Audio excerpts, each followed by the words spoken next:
아멘. 옛말에 호사다마라는 말이 있습니다. 좋고 기쁘고 행복한 일이 있으면 마귀가 떼거지로 달라들 수 있다는 거예요. 불행한 일이 일어날 수 있다는 것이죠. 지금 창세기 21장의 상황이 그렇습니다. 아브라함의 생애에서 절정이었어요. 지금 여러분 5절을 보세요. 아브라함이 그의 아들 이삭이 그에게 태어날 때 몇 세였다고요? 100세였습니다. 정통성 있는 아들을 드디어 얻은 것입니다. 8절 아이가 자라매 젖을 떼고 이삭이 젖을 떼는 날에 아브라함이 무엇을 베풀었더라? 요즘은 태어나면 의학이 발달해서 산모나 아기나 거의 다 살아요. 그런데 제가 태어날 때만 해도 그러지를 못했어요. 그래서 아기가 태어나면 1년을 그냥 묵혀둬요. 호적을 안 올려요. 왜냐하면 10명 중에 3명, 4명이 죽어가니까 괜히 호적에 올렸다가 또 죽었다고 사망신고하고 복잡하거든요. 그래서 제가 53년 전쟁 끝나고 54년에 태어나가지고 54년 8월 7일 55년 8월 7일 1년 묵혔다가 호적에 올렸습니다. 저희 동네에서는 호적에 올렸는데 형이 죽어버렸어요. 동생이 태어나니까 뭐 호적에 또 올릴 거 있냐, 형 호적 하라 해가지고 형 호적으로 살아가요. 엊그저께 일이에요.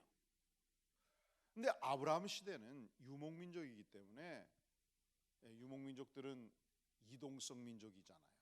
유목민족들은 비바람을, 추위를 막아낼 수 있는 이 훌륭한 주택을 짓지 않습니다. 천막 가지고 이동하는 저들이었습니다. 그러다 보니까 유아 사망률이 훨씬 더 높지요. 젖을 뗄 때 보통 3년 젖을 먹이지 않습니까? 그런데 하나님께 주신 이 이삭이 드디어 3년 젖을 먹고 이제 자생해서 살 수 있는 생존 능력을 얻었으니 모든 주민들을 초청을 해서 큰 잔치를 베풀게 된 것입니다. 자 보세요. 아브라함은 팔레스타인에서 거부가 되었습니다. 정통성 있는 아들을 얻었습니다. 이 아들이 생존 능력이 있었습니다. 후계자가 섰습니다. 하나님께 인정받는 족장이 되었습니다. 얼마나 영광스러운 일입니까? 이렇게 좋은 일이 많을 때, 인생의 절정에 있을 때에 문제가 터진 거예요. 어떤 문제가 터졌냐? 이복형이었던 이스마엘이 시샘을 한 것입니다.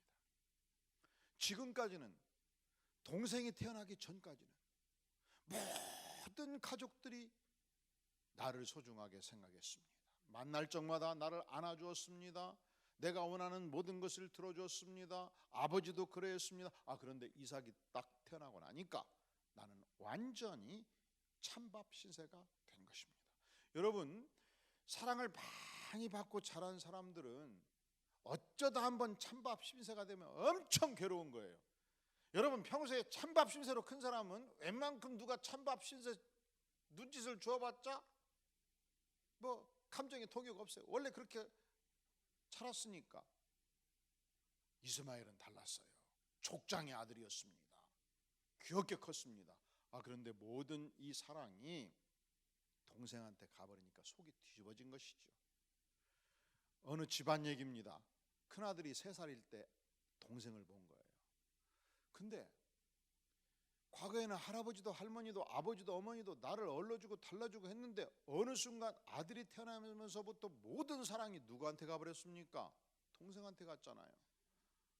할아버지도 집에 오면은 동생한테 달라들고 옹알이를 하고 깍꿍을 하고, 아버지도 퇴근을 하면 아무리 아버지 발목을 잡아 제껴도 눈길도 안 주고 동생한테 가버린단 말이죠. 동생이 이놈의 자식, 썩을 놈의 자식, 화가 머리 끝까지 나가지고 형이 그냥 순간에 달라들어서 두 눈에 손을 집어넣어버린 거예요. 다행히도 시력 손상은 없었는데 애들 시샘이 무서워요. 윤기준 전사 아시죠? 안다고 그러잖아요. 애들 시샘도 보통이 아니에요. 지금 이스마엘이 이 문제가 생긴 거예요. 그래서 9절에 보면은 사라가 본즉 아브라함의 아들 애굽 여인 하갈의 아들이 이스마엘이 이삭을 어떻게 했다고요? 놀렸습니다. 놀이기감을 삼았습니다. 멸시했습니다. 조롱했습니다. 핍박을 했습니다. 희롱을 했어요. 가지고 노는 거예요. 공격적인 행동을 한 거예요. 때리고 꼬집고 핥힌 것입니다. 도무지 이삭의 어머니 사라가 견딜 수가 없었습니다. 그리하여 자기 남편 아브라함을 아주 당차게 몰아세웠습니다. 10절 한번 같이 읽어볼까요? 시작. 그가 아브라함에게 이르되 이 여종과 그 아들을 내쫓으라. 그 종의 아들은 내 아들 이삭과 함께 기업을 얻지 못하리라 하므로 어떻게 하라고요? 내쫓으라. 여러분, 이스마엘이 누구의 아들입니까? 나 아브라함의 아들이잖아요. 그런데 아내 사라가 내쫓으라는 거예요. 자, 11절에 보니까 아브라함이 그 아들로 말미암아 그 일이 무엇이 되었다고요? 근데 그게 보통 근심이 아니에요. 어떤 근심? 매우 근심. 여러분, 근심거리가 깊으면요, 근심거리가 깊으면 밥맛도 없어요. 잠도 안 와요. 걸어가도 그 생각, 앉아도 그 생각. 그렇죠? 과거에는 딸을 시집을 보내면 시집 귀신이 되라고 그래가지고 잊어버리고 살았어. 근데 요즘은 딸을 시집 보내도 잊으면 안 돼요. 계속 기도해 줘야 돼요. 이 세월이 바꿔졌어요. 딸 내가 박 터지게 싸우고 친정으로 들어오면 얼마나 그 근심이 깊습니까? 여러분, 자식이 결혼해서 아무 소식 없이 잘 살면 소식 안 한다고 왜 연락 안 하냐고 뭐라고 마세요. 그냥 둘이 붙어 사는 것만 해도 영광이야. 할렐루야. 박 터지게 싸우고 집에 들어오면 어떻게 할 거요? 지금 다 어르신들이 고개를 막 한없이 끄덕여요. 맞아. 지금 자식 문제로 아브라함이 가슴이 터지는 거예요. 근심이 깊은 거예요. 죽고 살고 하는 거예요. 여러분, 우리가 인생을 살 때 때로 이 아브라함이 겪는 인생의 깊은 근심이 있을 수 있습니다. 슬픔과 고통이 있을 수 있습니다. 그때 많은 사람들은 외부에서 그 원인을 찾아요. 환경에서 원인을 찾고, 누가 나에게 이 근심을 줬냐? 사람에게서 원인을 많이 찾습니다. 그런데 성경은 따라해 볼까요? 심는 대로 거두리라. 많은 경우 내 인생의 걱정, 근심이 내가 과거에 무엇을 잘못 심었기 때문에 오늘 거두는 게 많아요. 갈라디아서 6장 7절에 말씀하기를 스스로 속이지 말라. 하나님은 만홀히 여김을 받지 아니하시나니 사람이 무엇으로 심든지 그대로 거두리라. 한번 따라해 보시겠어요? 사람이 무엇으로 심든지 그대로 거두리라. 채전밭에 팥을 봄에 심으면요, 반드시 가을에 뭘 거두어요? 팥 거두죠. 콩을 심으면요, 반드시 뭘 거두어요? 콩을 거두죠. 여러분, 오늘 내가 어두움의 권세를 심으면 내일 반드시 어두움의 열매를 거두는 것입니다. 내가 오늘 사랑의 씨앗을 심으면 반드시 내일 사랑의 열매를 거두는 것입니다. 오늘 내가 미움의 씨앗을 심으면 반드시 내일 미움의 열매를 거두는 것입니다. 하나님께서 아브라함에게 사라를 통해서 정통성 있는 아들을 주신다고 누누이 반복해서 약속하였습니다. 믿을 수가 없었습니다. 기다릴 수가 없었습니다. 그래서 하갈을 통해서 이스마엘을 얻었잖아요. 그것은 아브라함 자신이 하나님의 약속을 배신한 것입니다. 그 결과 오늘의 근심을 얻게 된 것입니다. 사랑하는 성도 여러분, 언제든지 우리가 인생을 살면서 하나님을 전적으로 신뢰하는 믿음의 씨를 심으시기를 주의 이름으로 축원합니다. 믿음의 씨를 심고 신뢰의 씨를 심고 예수 그리스도의 생명의 씨를 심고 부활의 씨를 심으시기를 바랍니다. 그러면 믿음의 열매를 거두고 생명의 열매를 거두고 부활의 열매를 거두게 될 것입니다. 그리고 언제든지 나쁜 씨앗은 과감하게 버리세요. 과감하게 어떻게 하라고요? 버리세요. 어느 지방 말로 던져버려. 던져버려. 버리라 이 말이에요. 불신의 씨를 버리고, 부정의 씨를 버리고, 죄악의 씨를 버리고, 배신의 씨를 버리고, 분노의 씨를 버리고, 절망의 씨를 버리는 거예요. 생명의 씨를 심고, 부활의 씨를 심고, 영생의 씨를 심고, 사랑의 씨를 심는 겁니다. 1858년도 어느 날 뉴욕에 한 아기가 태어났습니다. 태어날 때부터 소아마비로 태어났어요. 숨을 깔딱깔딱 쉬는데 이게 숨이 호흡곤란 증세가 있어요. 천식이 심했습니다. 언제부터? 태어날 때부터. 시력이 나빴어요. 심지어 간질 발작까지 있었습니다. 폐렴 증상도 있었고요. 그래서 살아있는 종합병원이 된 거예요. 그가 11살 되었을 때 아버지가 이 병약한 아들을 보면서 날마다 병원에 출근하시는 아버지가 이 병약한 아들에게 이런 당부를 합니다. 아들아, 너가 가진 육체의 장애는 절대로 영적 정신적 장애가 아니란다. 아들아, 너가 만일 전능하신 하나님을 진실로 신뢰하고 믿는다면, 그 전능하신 하나님이 반드시 너를 돕는다고 믿는다면, 오히려 육체의 장애 때문에 모든 사람이 너를 사랑하게 될 것이고, 너를 주목하게 될 것이고, 너는 진실로 역사에 신화 같은 기적을 남기는 놀라운 인물이 될 수 있단다. 아들아, 이 하나님을 신뢰하거라. 그런데 우리도 살면서 어떤 말은 듣고 또 들어도 듣기가 싫을 때가 있죠. 그러지 않던가요? 여러분이 한 1년간 제가 한 설교 그대로 살면 그냥 대단한 인물이 될 것이 분명해요. 할렐루야. 그래서 많은 경우 하나님이 두 귀를 주신 이유, 한쪽 귀로 듣고 한쪽 귀로 흘린다. 이렇게 많은 사람들이 살아요. 근데 이 아들이 이 아버지의 말을 한쪽 귀로 흘리지 않았어요. 아버지의 말을 가슴에 담은 거예요. 그렇다. 내가 천식이 있고 간질발작을 하고 지팡이를 짚고 흔들거리는 인생을 살지만 전능하신 하나님이 나와 함께 하시면 장애가 될 수 없다. 그리고 열심히 운동을 했습니다. 대학 때 럭비 선수까지 한 거예요. 열심히 공부를 했습니다.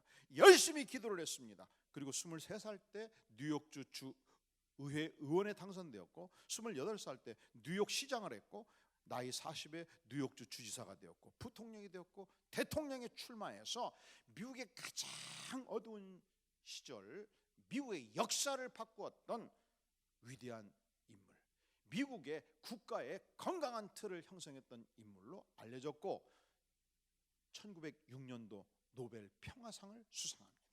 퀴즈예요. 그 인물이 누군가? 네? 이 루즈벨트 대통령이 두 명이에요. 데오도르 루스벨트, 그리고 그의 조카 프랭클린 루스벨트가 다시 대통령에 당선됩니다. 유명한 이 건강한 정치가의 가문을 여는 인물이 된 것입니다. 어린 시절 그가 병약할 때, 장애가 있을 때, 역경이 있을 때, 그가 만약에 아이고 나는 빌어먹을 인생이야, 나는 쓸모없어, 나는 살아도 산 것이 아니야 했다면 그가 역사를 바꾸는 인물이 될 수 있었겠습니까? 이 19세기 후반부, 그 시대는 유럽의 열강들이 세계의 강대국을 형성하는 시기였습니다. 그 시대는 미국은 후진국이었습니다. 미국은 독점 재벌 체제가 미국 국가를 경영하고, 이 독점 재벌들이 정치인들을 움직이는 시대였습니다. 그런 역사의 미래를 내다보면서 미국이 건강하기 위해서는 이 독점 재벌 체제를 해체시키고 누구든지 노력하면 성공할 수 있는 시대를 만들어 가겠다. 그래서 미국 사회에 자유민주주의의 뿌리를 내리도록 그 기틀을 만들었고, 그래서 오늘날도 미국은 1세대에 전 세계 부자가 탄생할 수 있는 시스템을 만들어 놓은 거예요. 1세대 당대. 여러분, 빌 게이츠가 세계 1등하는 부자이지 않습니까? 그는 아버지의 재산을 물려받아서 2세, 3세, 4세가 되어서 재벌이 된 게 아니에요. 그는 20살에 자기 아버지 차고에서 회사를 설립해서 나이 40에 세계 재벌이 된 거예요. 그 시스템을 역사가들은 데오도르 루스벨트 대통령 시절에 이미 만들었다, 그렇게 말하지 않습니까? 사랑하는 성도 여러분, 우리가 인생을 사는 소중한 지혜, 우리 인생의 삶의 언저리에 문제가 없을 수 없습니다. 이 시대를 살아가는 어떤 인생인들, 나는 정말 행복하다, 나는 아무 문제가 없다, 나는 지금 인생의 절정을 달린다, 이렇게 감히 말할 수 있겠습니까? 하지만 여러분, 문제가 있을 때 너무 문제만 집중하지 마세요. 그러면 콩알만한 문제가 눈동자같이 커져요. 더 집중하면 우주같이 커져가지고 나를 삼켜버린단 말이죠. 그러면 문제가 있을 때 어떻게 해야 되느냐? 첫째로 자기 성찰을 하는 거예요. 남의 탓을 하지 않는 거예요. 물론 아브라함도 얼마든지 남의 탓을 할 수 있었습니다. 사라야, 내 아들이다. 너가 하갈을 내게 줬지 않냐? 그런데 줄 때는 언제고 쫓아낼 때는 언제냐? 난 못하겠다, 너가 나쁘다. 얼마든지 시비를 걸 수 있었고, 원망할 수 있었고, 불평할 수 있었고, 분노할 수 있었습니다. 하지만 아브라함은 그렇게 하지 아니했습니다. 시편 37편 8절에서 하나님은 말씀하시기를 분을 그치고 노를 버리며 불평하지 말라, 오히려 악을 만들 뿐이라. 불평하지 말라고 말씀하셨습니다. 빌립보서 2장 14절, 모든 일을 원망과 시비가 없이 하라 말씀하셨습니다. 아브라함은 원망하지 않았습니다. 불평하지 않았습니다. 남의 탓을 하지 않았습니다. 남에게 책임을 전가하지 아니한 것입니다. 사랑하시는 성도 여러분, 인생의 문제에 부딪힐 때 원망하지 마세요. 남편 원망하지 말고, 아내 원망하지 말고, 자식 탓하지 말고, 조상 탓하지 말고 자기를 성찰하는 것입니다. 인생은 누구나 내가 지고 가야 하는 십자가가 있고 짐이 있습니다. 내가 져야 하는 책무가 있고 책임이 있습니다. 하나님이 나에게 맡기신 책임이라면 두 어깨로 그 책임을 지고 가는 것입니다. 여러분, 타이타닉 영화 보셨습니까? 이 타이타닉 영화 주제곡을 누가 불렀습니까? 그 유명한 세계적인 가수 셀렌 디옹이 불렀지 않습니까? 그가 이 타이틀곡 부르고 나서 세계적인 가수로 떠오른 거예요. 그가 불렀던 노래 중에 The Power of Love, 아주 기가 막힌 노래죠. 그는 이 노래를 통해서 미국, 영국, 오스트레일리아, 카나다 5개 국가의 빌보드 차트 1위를 했던 유명한 가수였습니다. 그런데 그가 무명의 시절 나이 15살 때 음반 취업을 시도합니다. 어떤 음반에서도 거들떠보지를 않는 거예요. 그런데 한 음반회사의 매니저가 이 르네 앙제릴이 참 기가 막힌 미성이다, 내가 지도하고 가꾸어주면 인물이 될 수 있다 생각하고 이 셀렌 디옹을 픽업을 해서 열심히 음악 교육을 시킵니다. 음반을 취업시킵니다. 그리고 사랑이 싹 터서 르네 앙제릴이 셀렌 디옹과 결혼하게 된 것입니다. 얼마 전 셀렌 디옹은 선언했습니다. 저는 더 이상 모든 가수 활동을 할 수가 없습니다. 중단하겠습니다. 기자들이 벌떼같이 달라들었죠. 아니, 당신이 한번 무대에 서면 몇십억, 몇백억을 버는 인물인데 왜 가수 활동을 중단하십니까? 그때 그가 이렇게 말합니다. 지금까지 내 음악의 삶을 뒷받침했던 내 남편이 후두암 선고를 받았습니다. 이제 나를 뒷받침해준 남편의 남은 생애를 내가 돌볼 차례입니다. 가수로서의 명성, 인기, 명예, 돈보다 더 소중한 사람이 내게 있습니다.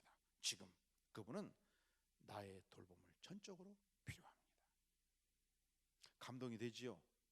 왜 그럴까요?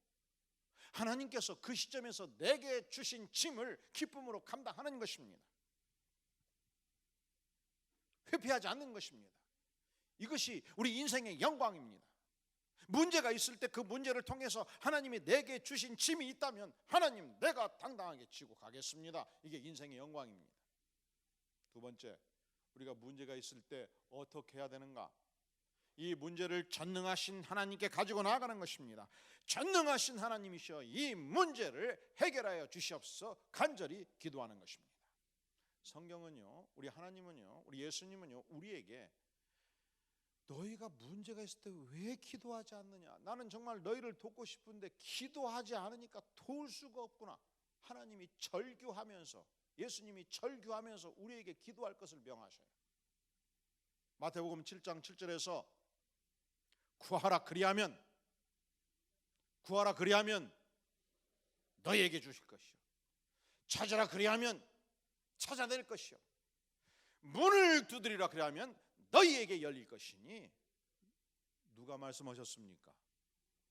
여러분이 존경하고 따르고 여러분이 섬기는 예수님께서 우리에게 하신 말씀입니다. 우리 주님께서 마가복음 11장 27절에서 말씀하셨습니다. 그러므로 내가 너희에게 말하노니 무엇이든지 기도하고 구하는 것은 받은 줄로 믿으라. 무엇이든지 기도하고 구하는 것은 받은 줄로 믿으라. 따라해 볼까요? 그리하면 너희에게 그대로 되리라. 그리하면 너희에게 그대로 되리라. 할렐루야. 야고보서 1장 5절은 말씀하기를 너희 중에 누구든지 지혜가 부족하거든 모든 사람에게 후히 주시고 꾸짖지 아니하시는 하나님께 구하라. 자, 따라해 볼까요? 그리하면 주시리라. 믿습니까?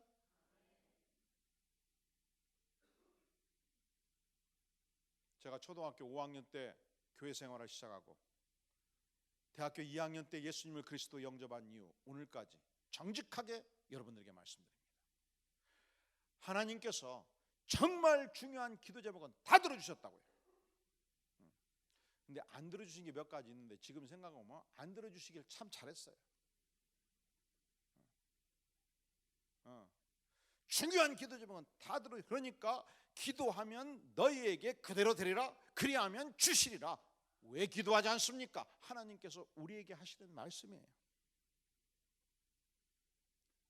그랬더니 하나님께서 두 가지 해결책을 허락해 주셨습니다. 12절 사라의 말 그대로 다 들으라는 것입니다. 그러니까 이스마엘과 하갈을 집 밖으로 내어보내라는 거예요. 그러면 얼마나 아브라함이 슬프겠습니까? 그래서 두 번째 약속을 하십니다. 13절 그러나 여종의 아들도 내시니 내가 그로 한 민족을 이루게 하리라. 하나님께서 이스마엘도 한 민족이 되도록 축복해 주시겠다는 것입니다. 자, 그러면 아브라함은 이 하나님의 놀라운 언명을 받고 어떻게 행동했는가? 우리 14절 함께 읽겠어요. 시작. 아브라함이 아침에 일찍 일어나 떡과 물 한 가죽 부대를 가져다가 하갈의 어깨에 메어주고 그 아이를 데리고 가게 하니 하갈이 나가서 브엘세베 광야에서 방황하더니. 자, 아브라함은 이 하나님의 말씀을 듣고 아침에 언제 일어났어요? 역시 그날 밤도 기나긴 밤이었습니다. 왜냐하면 나의 사랑하는 아들 이스마엘과 마지막 보내는 밤이었습니다. 어찌 잠을 쉽게 들 수 있었겠습니까? 어찌 근심이 없었겠습니까? 하지만 하나님께서 말씀하셨기 때문에 그는 아침에 일찍 일어나서 떡과 물 한 가죽 부대를 가져다가 하갈의 어깨에 메어주고 그 아이를 데리고 이스마엘을 데리고 가게 한 것입니다. 하나님의 말씀에 가슴 아프지만 100% 순종을 한 것입니다. 순종하면 하나님이 책임져 주십니다. 자, 우리 인생에 무거운 문제가 있을 때, 내가 쉽게 해결할 수 있는 인생의 아픔이 있을 때, 근심 걱정이 있을 때 어떻게 해야 되느냐? 나를 성찰하는 것입니다. 어떻게 해야 되느냐? 하나님께 나아가서 부르짖는 것입니다. 어떻게 해야 되느냐? 하나님이 말씀하실 때 100% 순종하는 것입니다. 우리 생각은 그렇죠. 문제가 생기면 하나님 잠깐만 기다려 주세요. 내가 해결하겠습니다. 그래야 내가 자유가 있잖아요. 또 하나님이 엉뚱하게 지시하면 굉장히 괴롭지 않겠어요? 그러니까 하나님 잠깐만 지둘러 주세요. 내가 해결하겠어요. 이것이 보편적인 인생의 생각이 아닙니다. 그러면 우리가 방황하게 돼요. 그러면 문제가 더 커지게 돼요. 하지만 하나님께 나아가서 부르짖고 하나님께 맡기고 하나님께서 터치하시면, 그 말씀에 내가 순종하면 우리가 예상할 수 없었던 위대한 하나님의 손길이 모든 문제를 해결해 주십니다. 하나님께서 인생의 대로를 열어주십니다.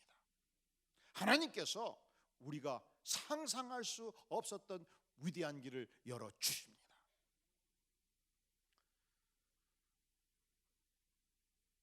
크리스마스 이브날이었습니다. 이태리의 한 거리에 거지가 바이올린을 켜고 있었습니다. 여러분, 이 음악의 세계는 그렇더라고요. 10,000명이 가면 1등, 2등, 3등, 5등만 살아남는 세계예요. 평생을 음악을 했는데, 바이올린을 켰는데 연주하라고 불러주는 곳이 없으니 서울시립교향악단, 수원시립교향악단 여기서 오라고 하지 않겠어요? 불러주는 곳이 없으니 어떡합니까? 평생 바이올린으로 살아왔는데. 그래서 거리에서 연주를 시작한 것입니다. 이제 모자를 엎어놨습니다. 그러면 이 연주를 들었던 사람들이 은전 한 입, 지폐 한 장 넣어서 내일 먹을 것을 준비해야 되는데 하루 종일 연주했는데 아무것도 없었습니다. 한 50대 노신사가 지나가다가 연주하는 자의 얼굴을 보고 그리고 모자를 보면서 거린에게 이렇게 말하였습니다. 오늘 참 수고 많으셨네요. 바이올린을 잠시만 빌려줄 수 있겠습니까? 넘겨받았습니다. 바이올린을 딱 잡아보니까 현이 하나 끊어져 있고 또 하나의 현은 느슨하게 풀어져 있었습니다. 그럼에도 불구하고 이 신사가 바이올린을 켜기 시작했습니다. 기가 막힌 노래였습니다. 많은 사람들이 운집하기 시작했고 눈물을 흘리기 시작했고, 그리고 이 모자 안에 지폐가 수북이 쌓이기 시작했습니다. 제가 2부에서 그 인물이 누구입니까 물었더니 영상실에서 누구라고 정확하게 말씀해 주시더라고요. 자, 음악의 대가인 우리 성가대원들을 포함해서 그 인물이 누구일까요? 유명한 바이올린의 마술사라고 일컬어졌던 파가니니였습니다. 사랑하는 성도 여러분, 우리가 인생에 문제가 있을 때, 내 인생이 비록 바이올린의 현같이 하나가 끊어져 있고 풀어져 있다 할지라도 내 인생의 현을 누가 켜느냐가 중요한 거예요. 우리 하나님은 파가니니를 만드신 하나님이십니다. 우리 하나님은 천지를 창조하신 하나님이십니다. 우리 하나님이 내 인생을 받으시면, 우리 하나님이 내 인생의 문제를 태클하시면 반드시 그 문제의 해결책을 주실 것입니다. 그 어떤 인생도 연주할 수 없는 위대한 연주자 전능하신 하나님께서 내 인생의 문제를 받아주시고 내 인생을 받아주시고 내 인생을 연주할 때 어찌 그 인생이 영광스럽게 꽃피우지 않겠습니까?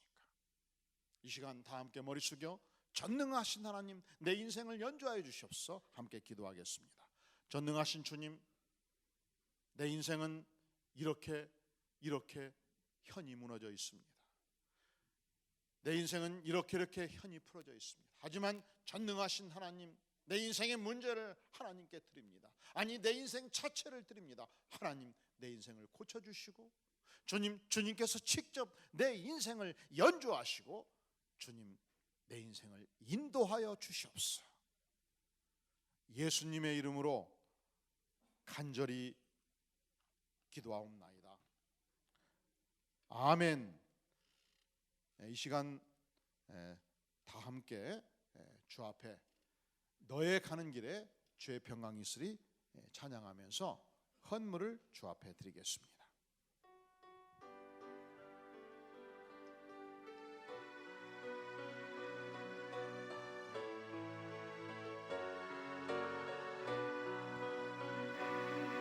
너의 가는 길에 주의 평강이 있으리. 평강의 왕 함께 가시니 너의 걸음 주 인도하시니 주의 강한 손 너를 이끄시니 너의 가는 길에 주의 축복이 있으리. 영광의 주 함께 가시니 내가 밟는 모든 땅 주님 다스리리. 너는 주의 길에 있게 되리. 주님 나라 위하여 길 떠나는 나의 형제여. 주께서 가라시니 주께서 가라시니 너는 가라 주의 이름으로. 너는 가라 주의 이름으로. 거칠은 광야 위에 꽃은 피어나고 세상은 내 안에서 주님의 영광 보리라. 강하고 담대하라. 세상에 계신 주들 함께 너와 동행하시며 내게 새 힘을 주시니 너의 가는 길에 주의 평강이 있으리. 너의 가는 길에 주의 평강이 있으리. 영광의 왕 함께 가시니 너의 걸음 주 인도하시니 주의 강한 손 너를 이끄시니. 아멘. 너의 가는 길에 주의 축복이 있으니 영광의 주 함께 가시니 내가 받는 모든 땅 주님 다스리니. 너는 주의 길에 있게 되리. 주님 나라 위하여 길 떠나는 나의 형제여. 주께서 가라시니 너는 가라 주의 이름으로. 거칠은 광야 위에 꽃은 피어나고 세상은 내 안에서 주님의 영광 보리라. 강하고 담대하라. 세상에 계신 주들 함께 너와 동행하시며 내게 새 힘을 주시니.